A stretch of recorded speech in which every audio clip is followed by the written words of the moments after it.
So same with personal injury attorneys. How many let's say this represents personal injury attorneys, right? Let me just talk about that for just a second. Personal injury attorneys, okay? They need healthcare providers to process their cases, right? Okay? Let's say this represents personal injury attorneys. How many of them are actually looking for chiropractors to do business with?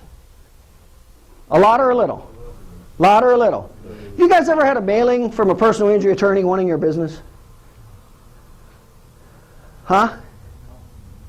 Do they think they need you? No. Do they think you're even possibly a liability? Yes. That's the reality. That's the reality of the world.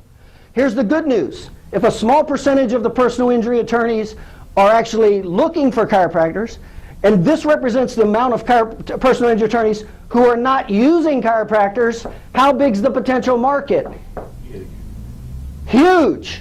But if you don't know how to communicate to this side, how much business will you get from the personal injury attorneys? Right.